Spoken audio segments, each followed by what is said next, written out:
Hello students, आप SSC brains के YouTube channel पर हैं और आज हम पढ़ेंगे कॉन्स्टिट्यूएंट असेंबली और उससे संबंधित प्रीवियस ईयर क्वेश्चंस। आइए शुरू करते हैं।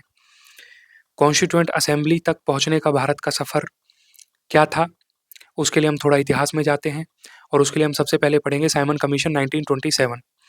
साइमन कमीशन की फॉर्मेशन 1927 में हुई और 1928 में साइमन कमीशन भारत आया।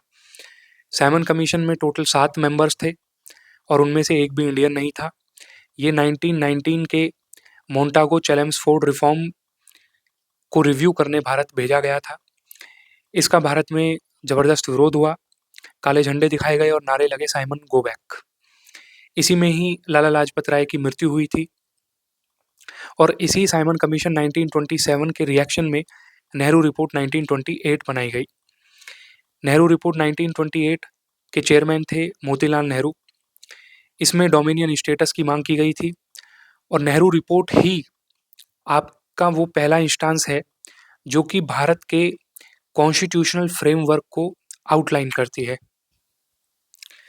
खैर, नेहरू रिपोर्ट को ब्रिटिशर्स ने रिजेक्ट कर दिया और इसी के रेस्पॉन्स में 1929 में लाहौर सेशन हुआ इंडियन नेशनल कांग्रेस का, जिसमें इंडियन नेशनल कांग्रेस ने कहा कि अब हम डोमिनियन स्टेटस नहीं, हमें पूर्ण स्वराज चाहिए और पूर्ण स्वराज का डिक्लेरेशन कर दिया गया।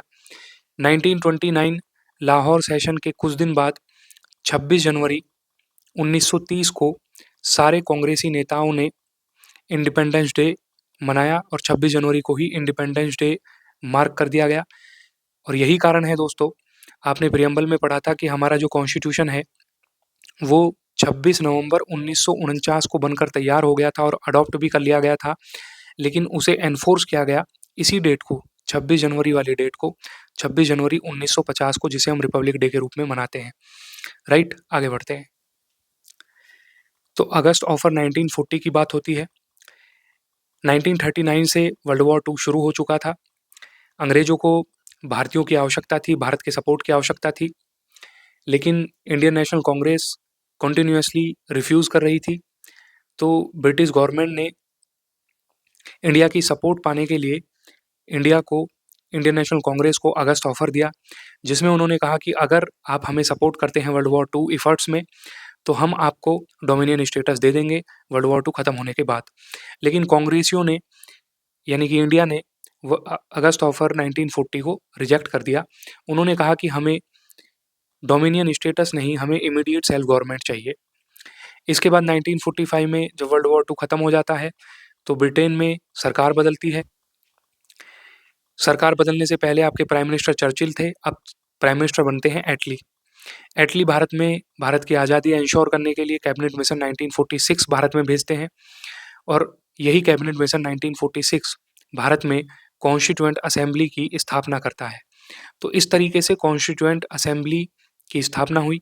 एक क्वेश्चन और पूछा जाता है कि कॉन्स्टिट्यूएंट असेंबली का आइडिया सबसे पहले किसने दिया, तो उसका सही आंसर होगा एम.एन. रॉय ने 1934 में। अब जब कॉन्स्टिट्यूएंट असेंबली की स्थापना हो चुकी है तो कॉन्स्टिट्यूएंट असेंबली का पहला सेशन होता है और वो होता है 9 दिसंबर 1946 को। ये डेट इंपॉर्टेंट है। राइट, आगे बढ़ते हैं। कॉन्स्टिट्यूएंट असेंबली बनकर तैयार हो चुकी थी, लेकिन हम जानते हैं कि कॉन्स्टिट्यूएंट असेंबली का कंपोजिशन क्या था, उसमें कितने मेंबर्स थे। तो कॉन्स्टिट्यूएंट असेंबली में 389 मेंबर थे। 389 में से 292 आपके इलेक्टेड थे और 93 आपके प्रिंसली स्टेट्स के नॉमिनेटेड थे, प्रिंसली स्टेट्स को रिप्रेजेंट कर रहे थे, और 4 जो है वो आपके चीफ कमिश्नर प्रोविंसेस थे, दिल्ली, कुर्ग, अजमेर और ब्रिटिश बलूचिस्तान। इसके अलावा एक क्वेश्चन और पूछा जाता है कि इस कॉन्स्टिट्यूएंट असेंबली में कितनी फीमेल मेंबर्स थी, तो 15 फीमेल मेंबर्स थी। राइट, आगे बढ़ते हैं। अच्छा, एक क्वेश्चन और पूछा जाता है कि इस कॉन्स्टिट्यूएंट असेंबली में अम्मू स्वामीनाथन, ये एक महिला थी, ये किस कॉन्स्टिट्यूएंसी से चुनकर आई थी, तो ये आपकी मद्रास कॉन्स्टिट्यूएंसी से चुनकर आई थी कॉन्स्टिट्यूएंट असेंबली में। राइट, आगे बढ़ते हैं। कॉन्स्टिट्यूएंट असेंबली के सेशंस की बात करें तो टोटल 11 सेशंस थे। टाइम की बात करें तो टोटल 2 साल 11 महीने और 18 दिन का समय लगा था। 2 year 11 months and 18 days. Total 11 sessions हुए थे, जिसमें से पहला सेशन हमने पढ़ा 9 दिसंबर 1946 को हुआ था, और लास्ट सेशन जो था वो आपका 26 नवंबर 1949 को हुआ था। मनी की बात करें तो टोटल 64 लाख रुपए का खर्चा आया था। 26 नवंबर 1949 को कॉन्स्टिट्यूशन बन के तैयार हो गया था और इसे अडॉप्ट कर लिया गया था। 24 जनवरी 1950 को कॉन्स्टिट्यूशन साइन किया गया था, और 26 जनवरी 1950 को, जिसे हम रिपब्लिक डे बोलते हैं, कॉन्स्टिट्यूशन एनफोर्स कर दिया गया था। 26 जनवरी ही डेट क्यों ली गई थी, इसका रीज़न मैं पीछे बता चुका हूँ। राइट, आगे बढ़ते। ये कुछ पर्सनालिटीज़ हैं कॉन्स्टिट्यूएंट असेंबली के, जिनके बारे में लगातार क्वेश्चन पूछे जाते हैं। तो देखते हैं एक-एक करके। डॉक्टर सच्चिदानंद सिन्हा, जब हमारी कॉन्स्टिट्यूएंट असेंबली बनकर तैयार हो गई, तो टेम्परेरी एक प्रेसिडेंट की हमें आवश्यकता थी इलेक्शन होने से पहले। तो फ्रेंच प्रैक्टिस को फॉलो करते हुए जो ओल्डेस्ट मेंबर थे हमारे कॉन्स्टिट्यूएंट असेंबली के, उसे प्रेसिडेंट बना दिया गया। तो इस प्रकार डॉक्टर सच्चिदानंद सिन्हा हमारे पहले प्रेसिडेंट बने। इसके बाद इलेक्शंस हुए, तो इलेक्शंस होने के बाद डॉक्टर राजेंद्र प्रसाद हमारे फर्स्ट इलेक्टेड प्रेसिडेंट बने कॉन्स्टिट्यूएंट असेंबली के। कॉन्स्टिट्यूएंट असेंबली के प्रेसिडेंट की हमने बात कर ली, टेम्परेरी प्रेसिडेंट की और इलेक्टेड प्रेसिडेंट की। इसके अलावा कॉन्स्टिट्यूएंट असेंबली के जो वाइस प्रेसिडेंट थे, वो थे एच.सी. मुखर्जी और वी.टी. कृष्णमाचारी। ये वाइस प्रेसिडेंट थे। इसके अलावा एक क्वेश्चन आपसे पूछा जाता है कि कॉन्स्टिट्यूएंट असेंबली के लीगल एडवाइजर कौन थे, या सिर्फ एडवाइजर कौन थे, वो थे बी.एन. राव। इसके अलावा ये क्वेश्चन आपसे पूछा जाता है कि जो हमारा कॉन्स्टिट्यूशन है वो हैंड रिटन है और ये इंग्लिश में लिखा गया था, तो ये किसने लिखा था? तो ये लिखा था प्रेम बिहारी राइज़दा ने। इंग्लिश में प्रेम बिहारी राइज़दा ने लिखा और हिंदी में लिखा कृष्ण कुमार वैद्य ने। इसके अलावा एस.एन. मुखर्जी हमारे कॉन्स्टिट्यूशन के चीफ ड्राफ्ट्समैन हैं। तो याद रखिएगा कि चीफ ड्राफ्ट्समैन एस.एन. मुखर्जी और एच.सी. मुखर्जी जो हैं आपके, वो वाइस प्रेसिडेंट थे कॉन्स्टिट्यूएंट असेंबली के। राइट, आगे बढ़ते हैं। ड्राफ्टिंग कमेटी की बात करते हैं। ड्राफ्टिंग कमेटी के ऊपर काफ़ी क्वेश्चंस पूछे जाते हैं। ड्राफ्टिंग कमेटी में टोटल 7 मेंबर्स थे। बी.आर. अम्बेडकर ड्राफ्टिंग कमेटी के चेयरमैन। बाकी 6 मेंबर्स को और देख लेते हैं। तो दूसरे नंबर पे आलादी कृष्ण स्वामी अय्यर, तीसरे number KM. Munshi, Mohammad Saadulla, BL. Mittar, DB. Khetan और एन. गोपालास्वामी। ड्राफ्टिंग कमेटी के बारे में इससे अलावा आपको कुछ पढ़ने की आवश्यकता नहीं है। राइट, आगे बढ़ते हैं। मेजर एंड माइनर कमेटीज़ की बात करते हैं, तो टोटल 22 कमेटी थी, जिसमें से 8 मेजर कमेटी थी और 14 माइनर कमेटी थी। अब आपसे क्वेश्चन इस तरीके से पूछा जाता है कि आपको कमेटी दे देंगे और पूछेंगे कि इसके चेयरमैन कौन थे। तो बहुत सारी कमेटीज़ हैं, मैं सिर्फ उन कमेटीज़ के बारे में बात करूँगा और उनके शॉर्ट ट्रिक्स आपको बताऊँगा जो एसएससी के क्वेश्चंस में पूछी जा चुकी हैं।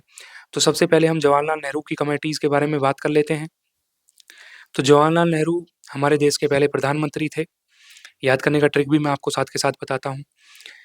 सबसे लंबे समय तक प्रधानमंत्री रहे हैं, तो थोड़ा पावर का नोशन आता है जवाहरलाल नेहरू की बात जब हम सुनते हैं। तो पावर, अगर आप कीवर्ड मान लें जवाहरलाल नेहरू के केस में, तो इनकी इन 3 कमेटीज़ को याद करना थोड़ा आपके लिए आसान हो जाएगा। तो यूनियन पावर कमेटी, इस कमेटी में तो खुद पावर शब्द भी है। इसके अध्यक्ष चेयरमैन जवाहरलाल नेहरू थे। यूनियन कॉन्स्टिट्यूशन कमेटी, यूनियन फिर से एक पावरफुल कमेटी प्रतीत हो रही है। और तीसरा स्टेट्स कमेटी। इन 3 कमेटीज़ के चेयरमैन आपके जवाहरलाल नेहरू थे। इसके अलावा एक कमेटी है जिसका ट्रिक बहुत अच्छा है, वो है हाउस कमेटी। हाउस कमेटी की हम बात करें तो इसके चेयरमैन जो थे, वो थे बी. पट्टाभी सीतारमैया। बी. पट्टाभी सीतारमैया। तो हमारा जो ट्रिक है वो इस शब्द में है, बी. पट्टाभी सीतारमैया में। देखो, सीता और हाउस, हाउस घर की बात हो रही है, तो घर में, घर की जब भी बात होगी तो माँ की थोड़ी फीलिंग आती है। तो माँ से आप सीता जी को रिलेट कर सकते हैं, और राम, सीताराम। तो हाउस कमेटी की जब बात होगी तो उसके चेयरमैन इस तरीके से आप रिलेट कर सकते हैं कि बी. पट्टाभी सीतारमैया। इसके अलावा हम पढ़ते हैं order of business committee. Business order of business committee, इसके जो चेयरमैन थे वो थे के एम मुंशी। ये के एम मुंशी वही हैं जिसको हमने पिछले लेक्चर में पढ़ा था, जिन्होंने हमारे प्रियम्बल को हॉरोस्कोप कहा था। उन्हीं के एम मुंशी की हम बात कर रहे हैं। खैर, यहाँ पे आप इस कमेटी के चेयरमैन याद करने के लिए थोड़ा इस शब्द पे गौर डालिए, बिजनेस। बिजनेस और मुंशी, बिजनेस और मुंशी का तो सीधा सीधा संबंध होता है। तो ऐसे ट्रिक से आप ऑर्डर ऑफ बिजनेस कमेटी याद कर सकते हैं कि उनके चेयरमैन थे के एम मुंशी। इसके अलावा हम डॉक्टर राजेंद्र प्रसाद की कमेटीज को पढ़ते हैं। देखो, डॉक्टर राजेंद्र प्रसाद हमारे भारत के पहले प्रेसिडेंट थे। तो थोड़ा ऐसे अगर आप याद करें कि प्रेसिडेंट थे तो उनके पास एक कार होगी। पुराने ज़माने में कौन सी कार होती थी प्रेसिडेंट्स या लीडर्स के पास? अम्बेसडर। यही हमारा ट्रिक होगा। तो अम्बेसडर अगर कार है तो उसमें कोई ड्राइवर्स का स्टाफ होगा, ड्राइवर्स स्टाफ। और ड्राइवर स्टाफ है तो उसके लिए कुछ नियम्स होंगे। एक तो ये आपके लिए कीवर्ड हो जाएगा कि ड्राइवर स्टाफ और उसके लिए कुछ नियम। दूसरा, जो अम्बेसडर कार होती है उसमें आपने देखा होगा, जो मूवीज़ में भी दिखाया जाता है कि फ्रंट में एक झंडा लगा होता था, तिरंगा लगा होता था। तो फ्लैग, ये हमारे लिए दूसरा कीवर्ड हो जाएगा। तो बस इसी से हम 3 कमेटी डॉक्टर राजेंद्र प्रसाद की याद करते हैं। एक कमेटी होती है रूल्स ऑफ प्रोसीजर कमेटी। ये डॉक्टर राजेंद्र प्रसाद के हाथ में थी। ये हमने याद किया इस कीवर्ड से कि भाई ड्राइवर्स का स्टाफ होगा तो उनके लिए कुछ रूल्स होंगे। Rules of procedure committee. दूसरा, ad hoc committee on national flag. Ad hoc committee on national flag, जैसे कि हमने अभी बात करी कि अगर अम्बेसडर है तो उसके शुरुआत में एक फ्लैग लगा हुआ होता था, तो उस फ्लैग से आप याद रख सकते हैं ad hoc committee on national flag. और तीसरा, अम्बेसडर है तो अम्बेसडर में स्टीयरिंग जरूर होगा, तो स्टीयरिंग कमेटी थी एक, उसके भी चेयरमैन आपके डॉक्टर राजेंद्र प्रसाद ही थे। तो इस तरीके से हमने 3 जवाहरलाल नेहरू की, 4, 5 और 3 8 कमेटीज पढ़ ली हैं। ऐसे ही और कमेटीज भी हैं जिनको अगर आप प्रीवियस ईयर क्वेश्चंस करेंगे तो आपको मिल जाएंगी और बार बार रिवाइज करेंगे तो याद हो जाएंगी। राइट, आगे बढ़ते हैं। हमारा कॉन्स्टिट्यूशन 26 जनवरी 1950 को एनफोर्स हुआ था और 26 नवंबर 1949 को अडॉप्ट कर लिया गया था। लेकिन नेशनल सॉन्ग और नेशनल एंथम की बात करें, नेशनल एंथम आपका रविंद्रनाथ टैगोर ने लिखा था और नेशनल सॉन्ग जो है आपका वो बंकिम चंद्र चटर्जी ने लिखा था, वंदे मातरम, जो कि आनंद मठ नोवेल से लिया गया था। ये क्वेश्चन कई बार प्रीवियस ईयर्स में पूछा गया है। तो ये जो नेशनल सॉन्ग और नेशनल एंथम है, ये आपके दोनों ही उस दिन अडॉप्ट किए गए जिस दिन आपका कॉन्स्टिट्यूशन साइन किया गया था, 24 जनवरी 1950 को। राइट। नेशनल फ्लैग जो है वो हमारा भारत आज़ाद हुआ 15 अगस्त 1947 को। उससे कुछ दिन पहले, ये मैं इसलिए बता रहा हूँ ताकि आप ऑप्शंस को एलिमिनेट कर सकें, उससे कुछ दिन पहले नेशनल फ्लैग को अडॉप्ट किया गया था। और वो डेट कौन सी थी? वो डेट थी आपकी 22 जुलाई 1947। राइट, 22 जुलाई 1947। और एक और बात याद रखिएगा नेशनल फ्लैग के केस में कि हमारे नेशनल फ्लैग को पिंगाली वेंकैया ने डिजाइन किया है। Right. Ratification to the Commonwealth membership की अगर बात करें तो देखो, कॉमनवेल्थ का मतलब है कि जो ब्रिटिश की टेरिटरीज थी, ब्रिटेन की जो टेरिटरीज थी, उन देशों के समूह को ही हम कॉमनवेल्थ बोलते हैं। तो रेटिफिकेशन का मतलब अडॉप्शन, मंजूरी, सम्मिलित होना। तो कॉमनवेल्थ मेंबरशिप में रेटिफिकेशन भारत को कब मिली? तो ये मिली है आपको मई 1949 में। ये क्वेश्चन आपसे यूपी पीसीएस में भी पूछा गया था और एसएससी में तो पूछा जा चुका है 2-3 बार। राइट।